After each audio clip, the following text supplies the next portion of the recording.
Hey everyone, welcome back to the show. Today we have Giulia Guerrieri with us. Julia is a content creator turned $1 million CEO who founded Conscious Creator Academy. And I was telling her right before we hit record, I'm super excited to chat about her case study today because it's all about the product fulfillment or delivery side of the business. And this is often ignored, I feel like, in these contexts because it's not as sexy as sales. It's not as exciting as the latest marketing strategy. But I really do believe that investing in improving your user experience is key to the longevity and the success of your offers and your business. So, Julia, welcome to the show. Thank you so much, Ellen. I am so honored to be here and just so excited to just chat with you. I love having these kind of conversations with like female entrepreneurs. And even as like a listener, it's like you get all these little nuggets. So just really excited to dive in. Thank you. I feel the same way, honestly. I always say I have the best seat in the house getting to interview brilliant founders like yourself. So, really, the thanks goes to you for your time. Before we get into the case study and I reveal what that is, I would first love to hear your Cubicle to CEO story. What was that catalyst that led you into entrepreneurship? Yeah, of course. So I started out as a financial advisor. I was working at a bulge bracket bank right out of college. And for me, like my parents are immigrants. So, like, getting a really awesome and prestigious corporate job felt like such an accomplishment for me. Both my parents are entrepreneurs. So I was like, I don't want to go down that path. I want to get the corporate job. I want to, do things different. So funny looking back on that now. But, it was really just, okay, like I'm going to do the thing that's going to check the boxes in my life, right? I'm going to have all these qualifications on paper. People are going to think I'm worthy when I go out to a party or a dinner. I'm going to say, oh, I work at this bank, and, people are going to respect me. So that was honestly my motive for getting that job. And I didn't realize that in the moment until I became a CEO myself. And my first steps as a CEO were not very CEO like, and it was very like throw spaghetti at the wall, see what sticks, do the thing. And I remember the day that I filed for my LLC, it was like eye opening. And when I quit my job, it was so scary. And I think a lot of people listening can probably resonate with that as well, too.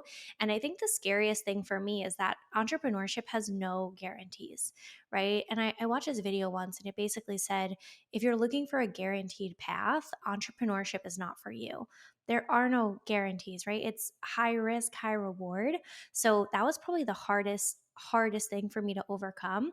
And then once I kind of transmuted that from fear to like, this is fun and this is exciting, there are no guarantees. So that means anything could be made out of this, right? The world is my oyster. I feel like that's when things started to really go on the uptrend. Yeah, and I love the way that you frame that because it's true that you can kind of look at that lack of guarantee in one of two ways, right? It's either, like you said, fear of the uncertainty or it's dreaming of the possibility. And I totally can relate to being a child of immigrants. My dad is also an entrepreneur, so can kind of relate there, but he wasn't an entrepreneur for like most of my childhood. So it's interesting to me the fact that you actually grew up with two parents who modeled entrepreneurship to you and yet that wasn't the path that attracted you, at least at first. I just want to know, is there a particular reason you shied away from wanting to pursue entrepreneurship right off the bat? Was it something that you experienced watching them as a kid that made you feel it wasn't right for you at first? Yeah. So I think it was one of those things where in my heart, I knew I was very entrepreneurial. So, like, I was the kid that was like, when my friends came over, I'm like, let's have a lemonade stand. Like, let's make some money. Let's do a garage sale. Like, I just always had that. And it's kind of like that nature versus nurture. It's like, is it because I grew up around that? Or it's like, you're just kind of born with it? I don't know. And I think it's kind of fun that it's open for interpretation. But I think to me, it was like my parents started a mom and pop local bakery in Long Island, which is where I'm from. And I kind of saw like the sweat, blood, and tears that goes into that having a cubicle job per se felt actually more attractive because my parents were in the food industry. So you work holidays, you work weekends. My dad's a baker. So it's like you get up at 5 a.m. to bake bread. So it's like I saw that lifestyle and I associated entrepreneurship with this like hustle culture. And that's why I was like, oh, well, I can rise the corporate ladder and get this really high paying corporate job. And I think too, it has to do with a lot of your environment. So the university that I went to was not very entrepreneurial. It was very like get the best banking job, finance focused. So to me, I thought that's what success meant in that season of my life. Right. No, I can totally understand that, especially like you said, with your parents being part of the food industry. I mean, that's probably one of the toughest small business sectors out there. And so kudos to them for, their hard work and for at least instilling that spirit in you of possibility and creativity and imagination. And I really am looking forward to seeing how, those experiences shaped the way that you approach user experience inside your program. So, for our listeners, the case study that we're going over today is how Julia created a world class user experience in her course turned more of like a interactive program, and how to distinguish your own programs or your own courses from the DIY free content that people find on YouTube, which is often the number one thing that people who are afraid of selling their course might say, like, well, what if someone asks me, why can't I just find what you teach for free on YouTube? And I mean, that's such a surface level fear, but I always say, like, of course anything could be found for free on the internet. It's a matter of, do you want to spend the time and the trial and error to really drudge through all of that noise to find the right answer. But for you, you turned your DIY course that used to be sold through live launches and you turned it into an evergreen, done with you academy. By doing so, you 15x'd your revenue. And within 13 months of making these changes that we are going to uncover in today's case study, you made $1 million in cash from CCA. Did I get all the data right? Oh yeah, you got it so good. I'm like, wow, I need to practice that because that was really good. Luckily, I have notes. I have some help. But okay, let's give some context to our listeners first. The price point of Conscious Creator Academy, what is the price point? It's for creators, but like creators in Mhm. what stage? What's the transformation? Yeah, absolutely. So currently the price point is 6,800. And when we really had like the big growth spurt, it was 4,800. So that's where the program really started. And then I'll explain why we raised the price because I think this is also a really good conversation for entrepreneurs because people have a lot of fear around pricing.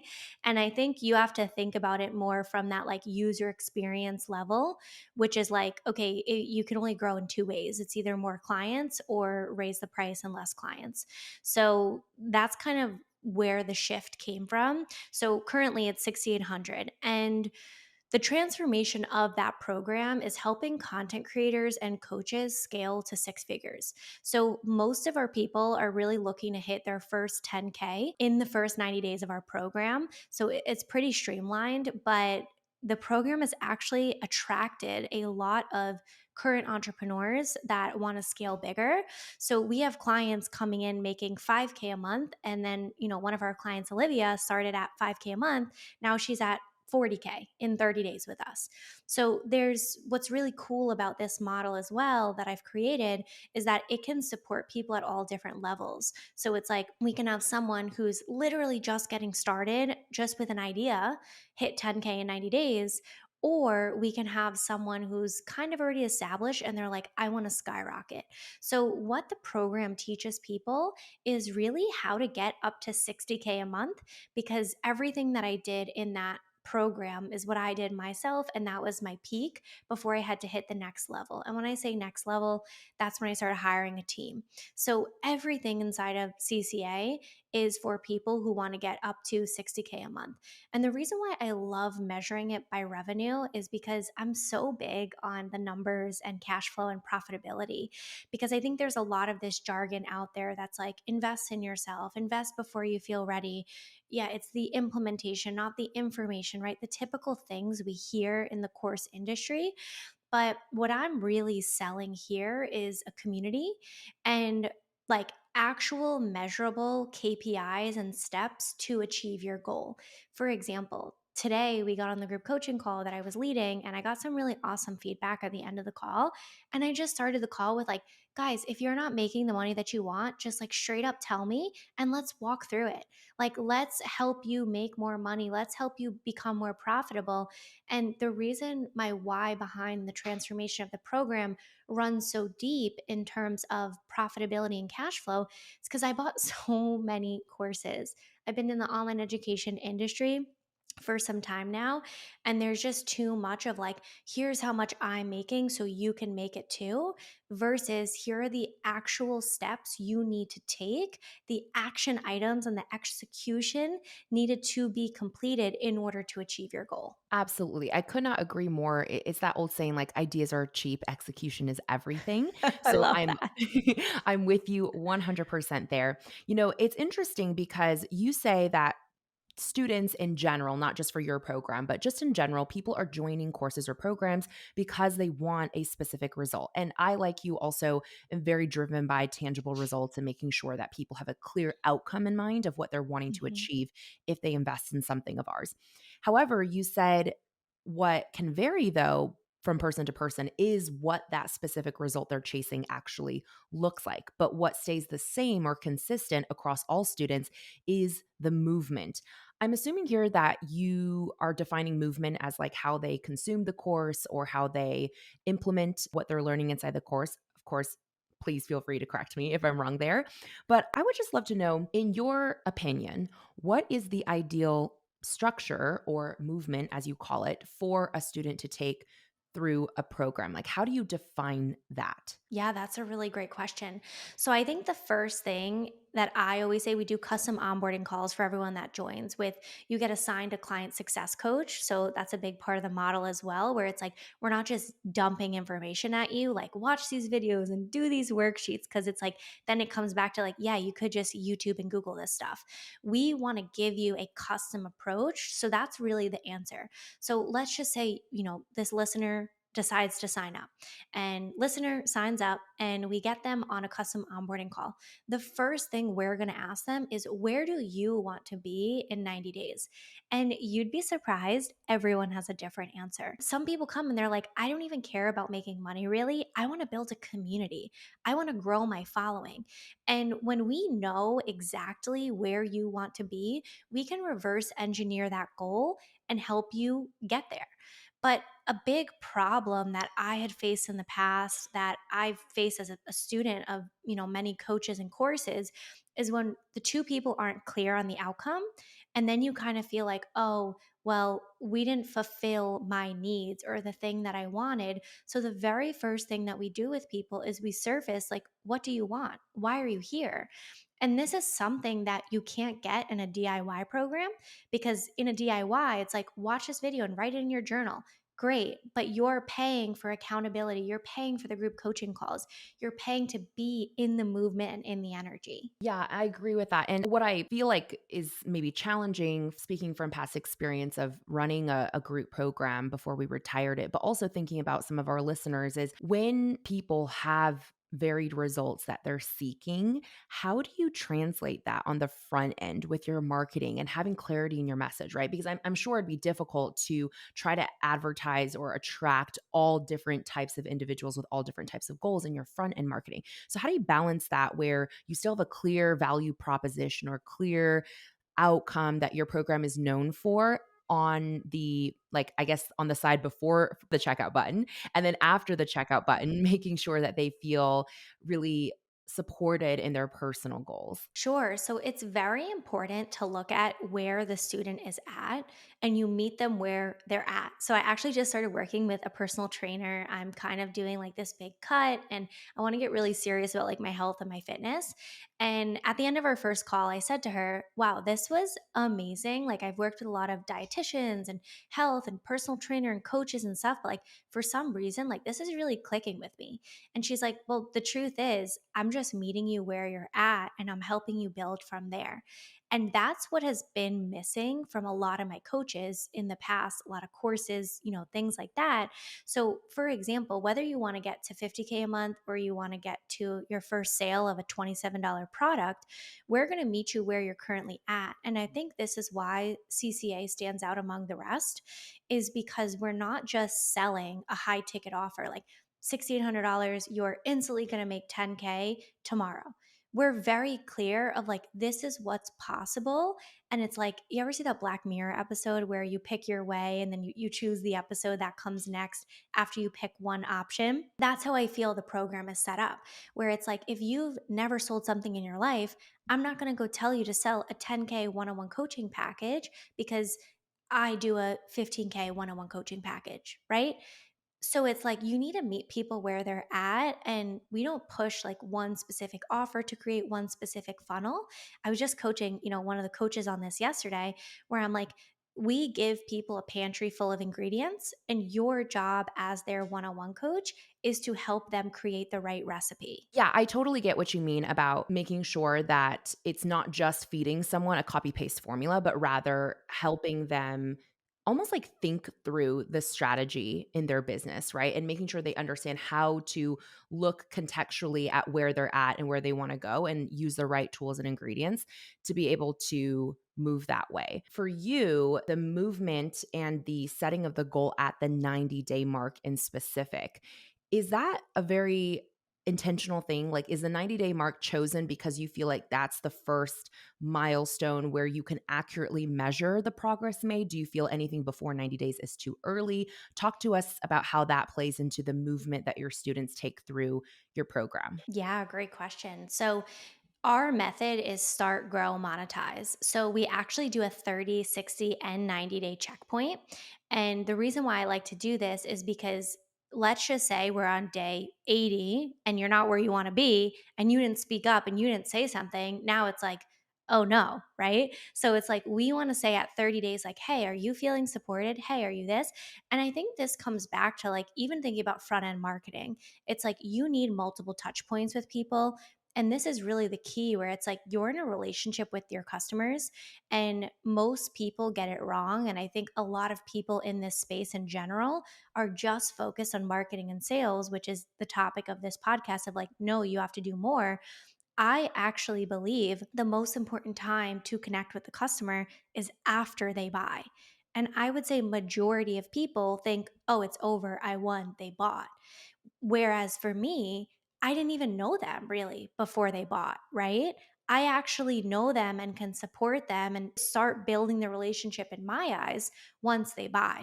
So, what we want to do is we've tested actually between lifetime access, we've tested with 6 months roadmap instead of 90-day roadmap. And I've found that the 90 days is the sweet spot because at 90 days, you kind of know, okay, like I am going to really achieve my goal and do the thing.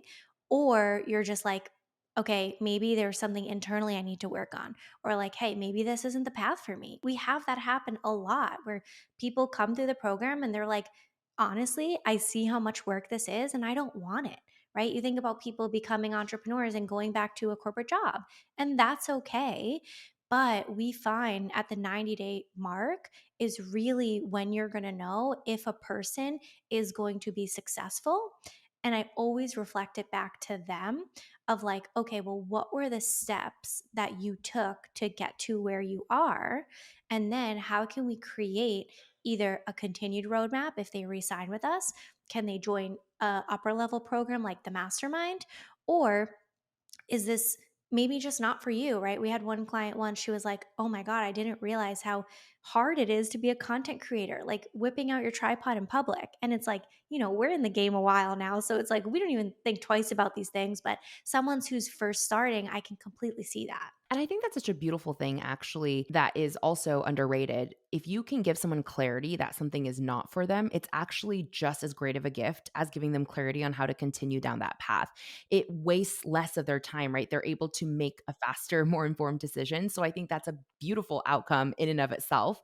And I also agree that like 90 days is enough time for someone to, I think, have a clear sense like, is this tracking towards whatever outcome I had set for myself? And I love that you build in those 30 and 60-day checkpoints to be proactive about asking them how they feel before they reach that point. Is that 90-day one-on-one coaching aspect? So, like you said, they're assigned a one-on-one coach when they join. After the 90 days is over, is it that there any community support, any coaching support goes away and they only retain access to the curriculum unless they, like you said, renew for another 90-day window? Or is there still some form of community support along with the content access, even if they lose that one-on-one coaching piece? Yeah, great question. So They get lifetime access to the course. So the way that we host our course, we host it in a platform called School. I'm a partner with them, so I absolutely love their platform. Huge, huge fan. Now, the pros and the cons of School, to me, it's a pro, but to some other people, it could be a con. So when people ask me, should I use School? I'm really open and honest about it. But how we have it set up is that they get lifetime access to the course, but that also means they get lifetime access to the community. So, what we do is when they join, right, because the community and the course are in one place. So, they get lifetime access to the community. They get 6 months of our daily group coaching calls. I lead three of them, and then my team leads the other three.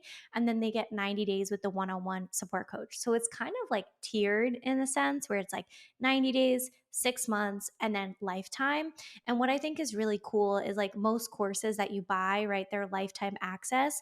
I've heard experience from past coaches and mentors where it's like when you put a limit on the IP, like a year or even 2 years, people kind of feel rushed. We also deal with that, just being fully honest, like people at their 60-day point and they're like, I'm feeling rushed. Like I'm having FOMO that like I want more time. So, one, you can either resign, like we said, for another 90 days, or you still have another 3 months of group coaching calls that you can attend every single day. So, like with me personally, that's 12 calls a month. Plus, my team, we're giving you over 30 calls a month. There's plenty of time, there's plenty of support. And then you get lifetime access to the community because the true vision is for this to be a community focused brand. So, it's like you buy in, you're a part of our community for life. That's really impressive, by the way. Just the pure like the pure volume, I should say, frequency for them for the access to support daily coaching calls. You don't see that in a lot of programs, even at the price point that you sell yours. For the one-on-one coaching piece, what's the frequency there? How often are they able to tap into that one-on-one coach for support outside of the 30, 60, 90-day check-in points? Yeah, so they get a private Slack messaging channel, and we do Monday to Friday chat support. And then they get that custom one on one onboarding call. Amazing. I love, and I know this is like a huge thing that you are a believer in, the done for you, done with you, and DIY elements, how you've done a combination of all three. It's like that trifecta of support. So, again, just for our listeners who may not be as familiar with those concepts, the DIY piece being the curriculum that they can consume at any point at their own convenience, the done with you being the daily group calls, and then the Slack support with their one on one coach for the first 90 days. And then the done for you, I'm assuming are more like templated resources. Can you clarify there? Yeah, so we give like content ideas, we give scripts, we give sales call scripts, like everything that like full like funnel builds. Like I literally just no gatekeeping, just give people my exact funnels. And this is such an interesting concept I kind of want to touch upon if that's okay, is really just like having such an abundance mindset when it comes to your resources because for a while, like I thought like, ooh, I don't want to give too much or like, ooh, I'm creating my own competitors, right? That's like that initial feeling. But I think the truth is that no one could ever copy me because it's me. And because I'm so involved in my business and it's such a like personal brand, you can steal my funnel, you can steal my many chat, you can steal my keywords, you can do whatever you want. But there's a reason why when the people I see copying me, like verbatim and don't put their special touch on it, it doesn't work. And it's happened to me, right? And I always say at first you imitate before you innovate. And like that's okay because you should learn from your coaches, but you always have to make it your own because the energy is unmatched. Yeah, absolutely. And I also think that oftentimes if you straight copycat someone, like I hate that term funnel hacking, but like people do that, right? I think it doesn't work because they often miss the context around the strategy. So they see what they see on the surface, but there's usually a deeper layer to like why something is positioned the way it is or what the back end reason for something might be. And if you don't see the full picture, it can be very easy to be misled as to, you know, how to make that entirety of a product or entirety of a funnel successful. So I absolutely agree with you on those points. For our listeners, I know some of them might be hearing this right now who also run programs, group programs, and are thinking, I don't know that it's realistic for me to be able to assign each of my students a one on one coach, especially for an extended length of time, like 90 days. In your opinion, and if this may be like a insert an early hot take, do you feel that the one-on-one component is necessary for the growth success that you've seen in your program? Do you feel that if you took away that one-on-one support and they still had, let's say, the daily group coaching calls access, do you think that would be enough? Or do you feel really strongly that the one-on-one piece is an essential part of the program? Yeah, this is such a good question. I love your questions. Like they're just so like open-minded. I absolutely love it. So I just want to share that. It is totally a matter of opinion.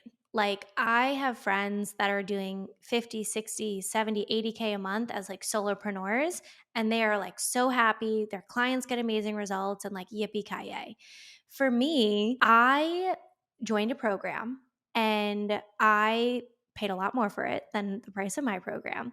And I got a one on one coach in that program. And to me, I would have paid the entire price just to have that one on one coach. And the reason being is not that, this guy was like so miraculous.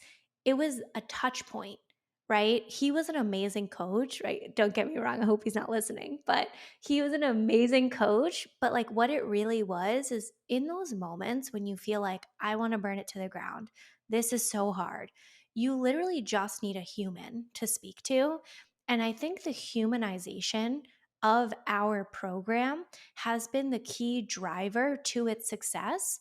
And, this industry is so sophisticated now that like what used to fly in like 2020, 2021 is just not going to fly. Like when people pay for something, they want to see 2, 3x their result.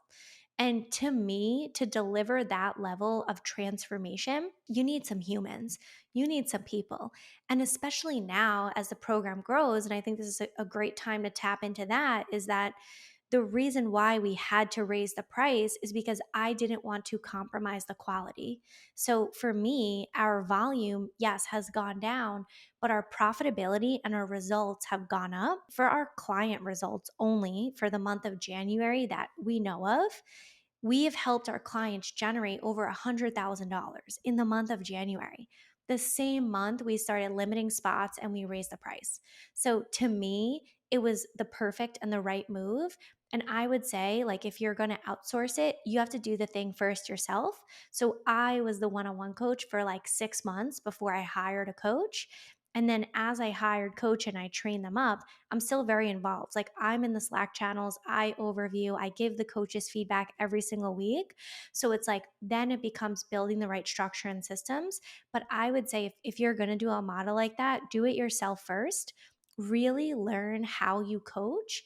And I was just on the phone with my friend right before this. I was talking to her and I was just like, it's been really amazing because this is something I never thought I could outsource because I'm like, it's me, right? I'm the coach. How do you outsource that?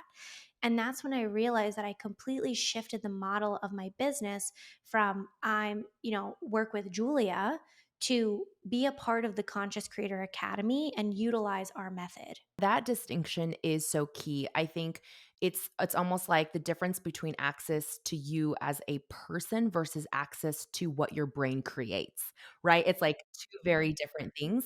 And I loved the way I wish I could like pull out that quote. It needs to be like a quote card. The humanization of your product or your program is what has contributed most to its success. I love that. That should be our mantra.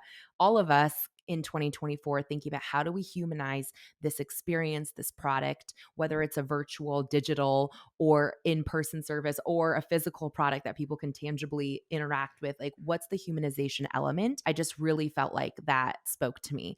I do also want to get into the numbers around the scalability piece since you brought it up of your program. So, like you have already said, you did need to raise the price to maintain quality without compromising your own profit margins. How do you build that like from a I guess from a pure financial perspective when you're looking at if you're willing to actually share the real numbers, that would be even more helpful. But like, for example, if you're like, okay, one-on-one coach can support X number of students, right, before they hit capacity. what are you paying for, that coach? And then for a coach that's running the group daily calls, like how many people can realistically be in a group daily call before it starts to feel overcrowded or people feel like they didn't get a chance to ask their question?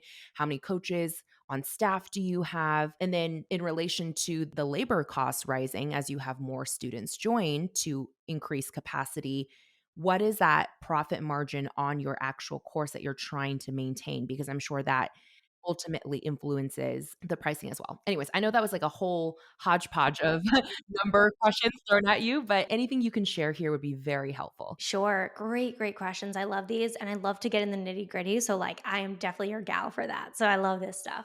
These are like my favorite podcasts to listen to. I'm like, give me the real juice. Yeah, no, for I real. love I'm so it. glad you feel that way.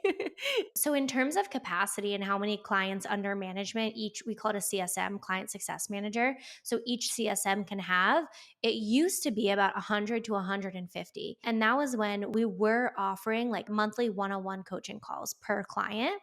And then I had a meeting with the CSM, our current CSM, and I was like, hey, how can we increase our capacity with the same thing in mind, not compromising the quality? Right. And she was like, well, honestly, I don't feel that 3 one-on-one calls are necessary because truthfully, I can deliver that same result in a Slack message or a Loom video. So, what we started doing is a really big part of our course is we help people create a profitable offer. So, we used to get on the call and be like, let's walk through your offer, let's workshop it, blah, blah, blah. Now we have a document submission form and we're like, upload your document by Wednesday. We're going to give you feedback through a Loom video by the next Wednesday. So, what used to take 30 minutes per one person now takes 15 minutes per one person, if that. Let's say it's even like 5-10 minutes. Now you can get 3 of those done in the time of one-on-one call. And this is exactly what we did on the group coaching call today. Was one of my clients was like, Julia, I have 11 coaching clients. She's like a health coach. And she's like, I a registered dietitian as well. So she's like, I have 11 one-on-one clients, but like everyone wants a custom nutrition plan. Like it's their body, their health. And I'm like, I totally get it. Like sometimes it is just the niche. I was like, well, what about if you build a hybrid model like we've built? And I gave her the same example with the document submission form where I'm like, if they want you to look over their lab results or they want a custom, meal plan, you can easily outline that on a Google document, send a video, Loom video with your face in it, and go over what they would get in the call. Because the truth is, especially for us, we're working, B2B with other business owners. If you don't have to be on a call, don't get on the call. Like I know for me, I have so many calls on my calendar. Like if we can do this in a voice note, if we could do it on a Loom video, like I'm all for it. So how I've really trained our clients to perceive it is from the angle of like, if I can help you get the same result in a 30-second Slack message that I can type out or a 30-minute Zoom call, which would you choose? Because what they want is the result. They don't want the Zoom call. Yes. Yes, yes, yes. I could not emphasize what you just said more. One being just personally someone who doesn't love, a lot of meetings. I definitely am a huge fan of asynchronous communication. I choose it at all times. In fact, just yesterday or maybe 2 days ago, there was a writing agency that we're starting to work with, and they wanted to, hop on a discovery call. And I said, hey, could we actually just move this to Slack and let's just hash it out there. And it Yeah. went so much faster. It was so much more helpful. And so I really do think async communication like is the future unless there's like something that absolutely must be done kind of in a real-time rapport. But I also love the way that you positioned that it's not the vehicle through which they are receiving the answer, it's the answer that they're looking for. And the more efficient you can be about delivering said answer, the better experience they actually have. Plus, I'm even thinking like as a client, I would rather have daily access to someone via Slacks for any time something pops up than one-on-one call a month, right? That feels much more limiting and it feels like I almost have to time my potential, challenges to a certain period to be able to get those resolved. And so totally see the value in that. Even with the revised model, I'm very impressed that they can service, 100 to 150 people per CSM. Are you able to share anything around with like the second piece, the group calls piece, like how many people can really be serviced? And also if you're willing to share like rates of what you pay coaches and then how that factors into your profit margin or your total course cost, that would be great. Yeah. So, what we have for our current team is we have two people on the sales team. So, we sell this by sales calls. That's like a whole combo I'd love to dive into as well because so big for sales calls. Like, I freaking love them. And I think more women should do them. And I think they're really exciting and really empowering because a lot of people sometimes think, like, oh, it's like icky and it's this and it's that. And I'm like, gals, it's the human to human approach. Like, we want to connect with people, we want to get in our bodies. My one sales rep, she was an amazing, amazing, amazing human. She's like, I just drop them into the meditation when they get limiting beliefs. They're like meditating on the sales calls. And I'm like, this is so fun. Like, I love this energy. So, my two sales reps, they're commission. So, they're commission only. And my CSM or CSMs, they're on a base salary. Now, it was just base. And what I wanted to do, because the sales team, they have bonuses, which is pretty typical for a sales team. But for the base salary positions, I still wanted them to incentivize to be motivated, right? So it actually took me some time, maybe like 5 or 6 months, to figure out how can I incentivize the CSMs because we're not directly measuring like, okay, you close this sale, you get a percentage of that sale.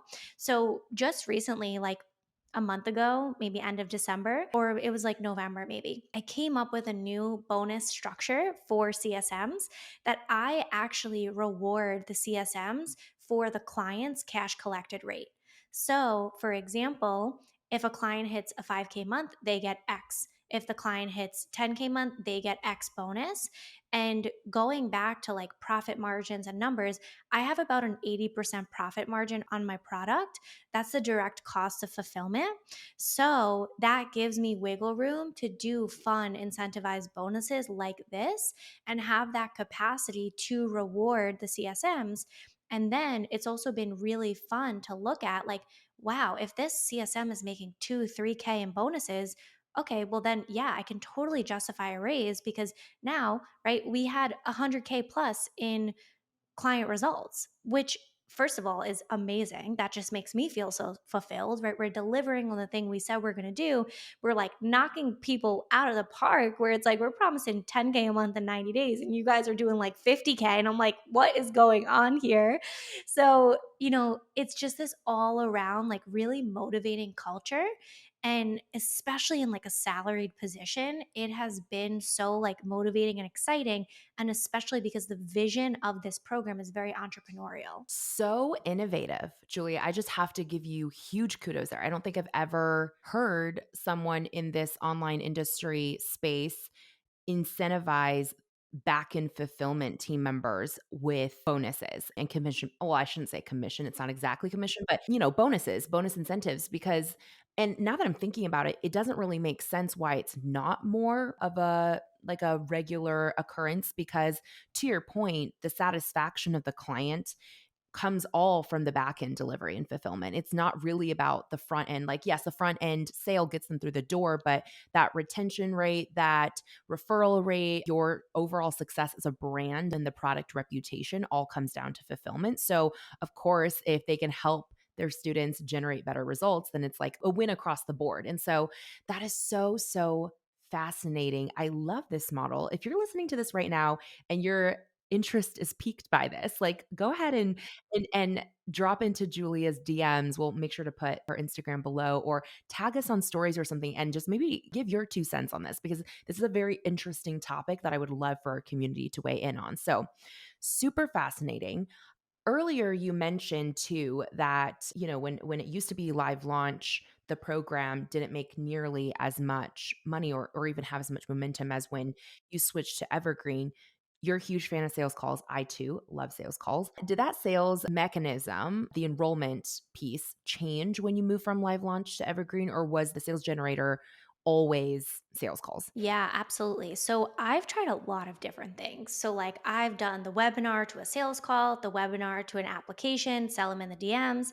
I've done the webinar to like buy the $2,000 course, like, here's a link to Thrivecart, right? Like, I've really done it all.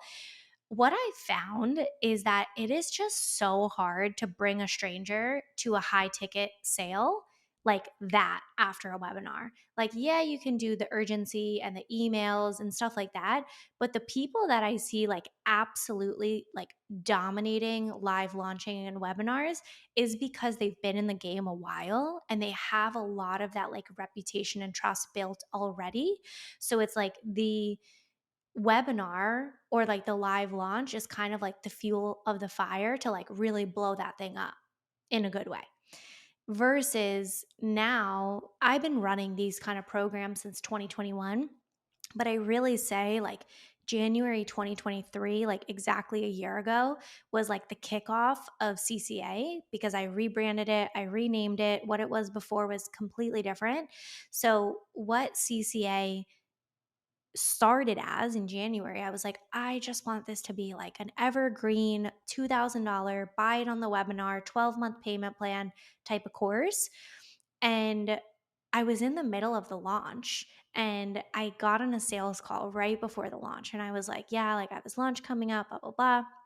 And as I was doing the launch, I just realized that like I wasn't super lit up about not knowing my customers.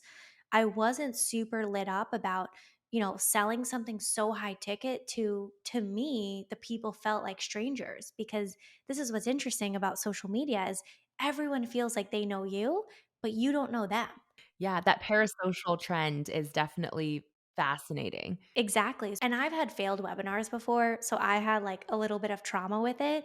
So I remember I'm in the middle of this, February 2023 launch, and one person signed up on the webinar.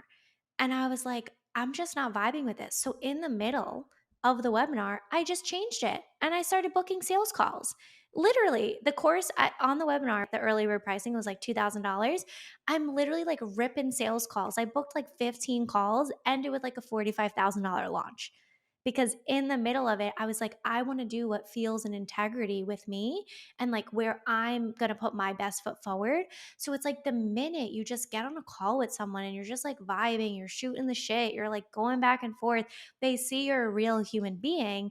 One of my clients, she's a sales psychology expert, and she just talks about like when you buy a Chanel bag, you can feel the bag, you can try it on, you can look in the mirror, you know what you're buying. When you buy a course, it's a closed door and it's like, hey, just trust me. So it's like, the best way that I know people can trust me is like when I'm face to face with them because you can feel someone's energy. So I just started doing these sales calls. And after that launch, I was like, I want to change the whole model. And that's when I started building this because I was like, I was just saying this to a client today, what are the exact steps you took to get the result? Because if you want to get the same result over and over and over again, take the same steps. Yeah, and I do think that iteration piece is one of the most effective strategies that people really don't prioritize, quite frankly, enough because it is doing the same thing over and over and over again, even if it feels boring. Like I was just, when I was on the Voxer chat with the copy agency and I was talking about the sales page that we want rewritten. I mean, we've done it 10 times and it's more or less a very similar structure. And so yeah, from the entrepreneur side, the 11th time you do something, it does kind of feel like, "Oh my gosh, like, the same thing." But for the user, the experience is always brand new for someone who's coming into your world for the first time. And so, love that advice. There's so many just like nuggets of wisdom that I really really resonate with what you shared today. I'm curious if there's anything we haven't covered that you feel were key decisions that you made in some of these changes to your program that made it, again, A, more scalable, or B, just increased one of the following things, either increased the referral rate, increased retention rate, or reduced refund requests. So, any strategy or tip we didn't cover that you feel really impacted one of those three areas or scalability that you want to make sure our listeners come away with? Absolutely. It's be a human. Like, I think we forget because we're in front of a screen all day that these are real people. So, like, for example, when I would get, I wouldn't even call it like a complaint, but like, let me just give you an example to really like land this plane and drive it home. A client reached out to me and was like, hey, like, I feel that I'm at my 60-day mark and I haven't yet seen the result that I was hoping to see, right? She made like $3,000. She wants to make 10K by the end. So, first of all, I'm like, sister, you got 30 days left. You can absolutely knock it out of the park. You still have another 4 months of the group coaching calls. You have access for life. And the minute I just went in there and had like a conversation with her, and I was like, there's really nothing to worry about here. You're in a great position. You made $3,000. You built your brand. You landed on your offer. Like, look at all these accomplishments. And I think I used to fear that stuff. And I think it's so much of this, like, and I'm sure you can resonate with this, where it's so much of this like internal dialogue where it's like, oh, is it my course? Is it me? Is it me? But I could really see her and meet her where she's at and say, like, I understand your fear and your worry, but this is a human to human conversation. Like, we got your back. And I basically just like re inspired her and reminded her of all her wins, all her accomplishments. And she was like, honestly, I was just feeling a little bit scared. I was just having a little bit of FOMO.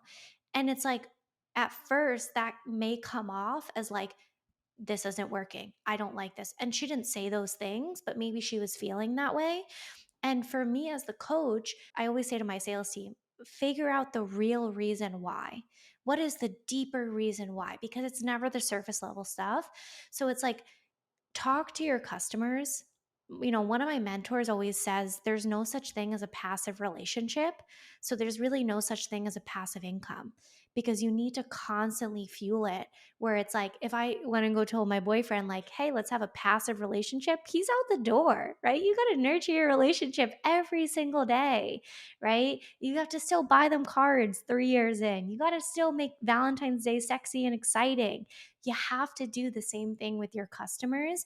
And you have to remember that the minute they buy is the start of the relationship and not the end. Oh, man. I'm just going to tell everyone just pause this, rewind, just rewind like 90 seconds, 2 minutes, and re listen to exactly what Julia said. Such good reminders, truly. I mean, that one mindset shift, I think, of viewing the purchase point as the start versus the end, I think it seems simple, but I really do think that one shift can make all the difference in the world. To wrap up our case study, I want to end for you with another hot take, like what your stance is on this. I think oftentimes, I don't know if it's habit or if it's just, the conversation that's taking place for many years. I think a lot of times course creators in particular and or coaches who have group programs place this burden on themselves that their students' success is determined by the completion rate of said program. So it's like what they're shooting for, the target is a 100% completion rate. Like, I want you to watch all the modules. I want you to show up to all the calls. I want you to, participate and be active in the community. And they're placing a lot of burden on themselves to try to encourage their students to achieve said mark. Do you believe that a 100% course completion rate is actually important or necessary? And if not, what is the success metric that you have trained yourself and your team to make incremental improvements toward instead? Yeah, absolutely. So I do not think you have to complete every course. I don't even know if I've ever completed a course in my own life. So I don't expect people to complete mine. But then we have some all star students. They're like, I watched the whole course in 2 days and now I'm actually going to go through it. Like, I love people like that. Like, I'm like, that's amazing. You must have been a great like student in high school and college. The metric we're looking for, and I do this with my team as well, and I'm very open about it, is outcome based task management. So when we talked about getting on that first call of like, what is the desired outcome? If we don't talk about what is the thing we're going to measure, you're not going to feel successful. So when we start off the bat of like, I want to achieve $10,000, I want to achieve posting 2 times a day, I want to achieve this thing. Now it's like, what, like everything has to be measurable. Like that's what it comes down to, where it's like, not that it doesn't matter, but you have to be clear with each other, you and the coach, you and me. What is the thing we are measuring? Because, like I said, that is different for every person. Most people, it's a monetary outcome. Other people, it's someone lost like 7 pounds in the first month of our program. So maybe it's even deeper than that. We had someone lose 30 pounds in the 90 days as well, too.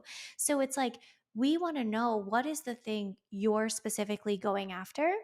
and we will hold you accountable into that. So there's really not one specific metric. It's whatever the outcome you're looking for. We want to help meet you where you're at and help guide you to achieve that. I just love this. And I love this advice not only for the outcomes oriented task management on the client side, but it really, I mean, that applies to team too, right? It's like if we're not clear about what the success metric is for an initiative, a project, a campaign or whatnot, then there's no way to really clearly define if it was a success or not. So agreed, absolutely.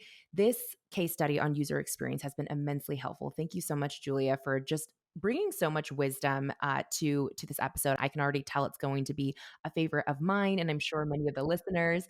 So, Julia, where else can our listeners connect with you and continue to explore your world? Thank you so much, Ellen. This was such a pleasure and like just so fun to chat. I love podcasting so much. So thank you. I really appreciate that. You can find me on Instagram. That's my most popular platform. I'm also on YouTube. So you can find me there. My podcast is called Break Out of the Matrix. And Ooh. you, yeah, like really fun and really spicy. I used to be a manifestation coach, actually. I don't know if you knew that. So I used to be like mindset and manifestation. So I wanted to find a way to like bridge the two because I'm still really like woo woo. It's just not so much in the marketing anymore. Yeah. So you can find me there. It's going to be way easier to just click the link in the show notes because my parents are Italian. Like they're immigrants from Italy. My name, lots of vowels, lots of G's.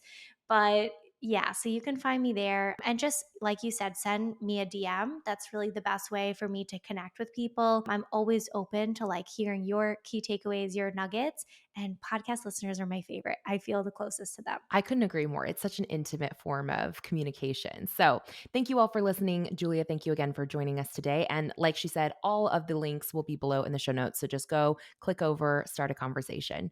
We'll catch you guys in the next episode. Thanks so much.